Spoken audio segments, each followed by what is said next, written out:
सत्यशोधक Shivkranti TV news. ज्याची कोणी दखल घेत नाही अशा अन्याय, अत्याचार, भ्रष्टाचार, बेकायदेशीर काम होत असेल तर त्याची बातमी, आपल्याकडील विशिष्ट बातम्या, लेख, काही गुणीजन गुणवंत यांची यशोगाथा, समाज उपयोगी मार्गदर्शन, लेख, नोकरी विषयक बातम्या, वाढदिवस, रौप्य महोत्सव, सुवर्ण महोत्सव, अमृत महोत्सव, उद्योगधंद्यांचं उद्घाटन, यशस्वी उद्योगाची माहिती तसंच जाहिराती न घाबरता न लाजता आपले लिखाण पाठवा। आपल्या बातम्या निर्भीडपणे प्रसिद्ध केल्या जातील। शिवक्रांती टीव्ही न्यूज संपादक सत्यशोधक शंकरराव लिंगे 73 87 37 78 01। मराठा आरक्षण विरुद्ध ॲडव्होकेट मंगेश ससाणे, प्राध्यापक लक्ष्मण हाके, नवनाथ आबा वाघमारे। आंदोलनानिमित्त मराठा विरुद्ध ओबीसी प्रस्थापितांचं राजकारण क्रमशः 50। त्यांना त्यांच्या पूर्वाश्रमीच्या वायू अवस्थेत पोहोचविणे। जे लोक विशिष्ट प्रक्रियांनी जातीत संघटित झालेत त्याच लोकांचे विघटन केले तरच ती जात नष्ट होईल, हे साधे सरळ नैसर्गिक सूत्र आहे। ब्राह्मणी छावणीच्या सत्ताधाऱ्यांनी दलित आदिवासींना राज्यघटनेचं आरक्षण देण्यास फारशी खळखळ केलेली नाही, परंतु ओबीसींना आरक्षण मिळू नये म्हणून तब्बल 35 वर्ष कालेलकर आयोग, मंडल आयोग बासनात गुंडाळून ठेवला। शेवटी 1989 साली ब्राह्मणी छावणी केंद्रीय सत्तेतून हद्दपार झाल्यावरच ओबीसींना मंडलचं आरक्षण मिळायला लागले असे का? ब्राह्मणी छावणीचे दलित आदिवासी स्त्रियांना 33% राजकीय आरक्षण पार्लमेंटमध्ये सहज देऊन टाकले, मात्र ओबीसी महिलांनी हे आरक्षण नाकारले का? ब्राह्मणी शासकांनी आदिवासी जनगणनेला कधीच विरोध केला नाही। दलित जातींच्या जनगणनेलाही त्यांनी कधीच विरोध केला नाही, मात्र ब्राह्मणी शासक केवळ ओबीसींच्या जातनिहाय जनगणनेला कडाडून विरोध का करत होते व करीत आहेत? ब्राह्मणी छावणी फक्त आणि फक्त ओबीसींनाच का घाबरते हे आता आपल्या लक्षात यायला काहीच हरकत नाही, कारण जाती व्यवस्था नष्ट करण्याचं प्रभावी व यशस्वी नेतृत्व ओबीसीच करू शकतो हे ब्राह्मणी शासकांना माहीत असल्याने व ते तमिळनाडूचे सिद्ध केल्याने ब्राह्मणी छावणी सातत्यानं फक्त ओबीसी जातींनाच हक्क देण्यास कडाडून विरोध करत असते। नेहरूंनी स्वातंत्र्य मिळाल्यानंतर ताबडतोबीने ओबीसींची जातनिहाय जनगणना बंद का केली? त्यामागील कारण हेच आहे की ओबीसी जातीचा ब्राह्मणी छावणीला मुळापासून उद्ध्वस्त करू शकतात या नैसर्गिक सत्याची ब्राह्मणांना पुरेपूर जाणीव आहे। आता या लेखाच्या शेवटी सर्वात महत्त्वाचा व कळीचा मुद्दा आपण चर्चेत घेऊया।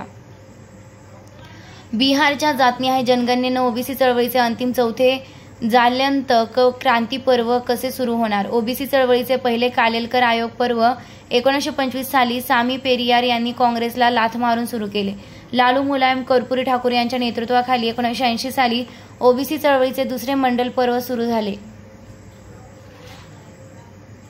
1996 साली तत्कालीन प्रधानमंत्री देवेगौडा यांनी आपल्या मंत्रिमंडळात ओबीसी जातनिहाय जनगणनेचा ठराव मंजूर करून तिसऱ्या जातनिहाय जनगणनेच्या पर्वाला सुरुवात केली आणि आता जातनिहाय जनगणना यशस्वीपणे संपन्न केल्याने नितीश कुमारांच्या नेतृत्वाखाली 2023 पासून ओबीसी चळवळीचे चौथे व अंतिम जात्यंतक क्रांती पर्व सुरू झाले आहे।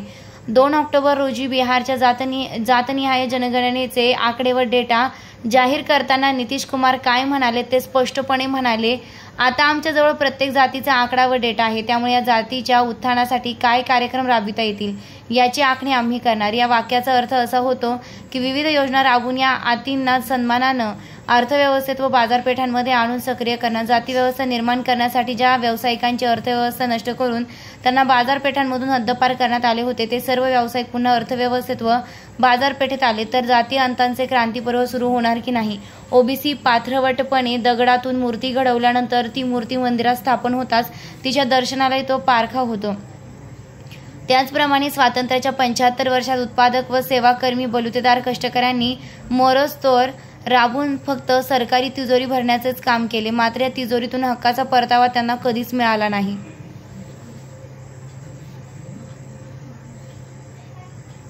75 वर्षे ही तिजोरी लुटण्याचं काम ब्राह्मण बनिया जमीनदार जातींनी मनसोक्तपणे केलं।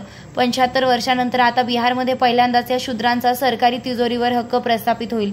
ही आहे जातनिहाय जनगणनेची जात्यांतक कमाल। शाहू महाराजांनी गंगाराम कांबळेंना हॉटेलचा मालक बनविल्यानंतरच त्यांच्या हातात रोकड यायला सुरुवात झाली। रोकड रोज हातात यायला लागल्यावरच त्यांचा बाजारपेठेत मालक म्हणून सन्माननीय प्रवेश सुरू झाला।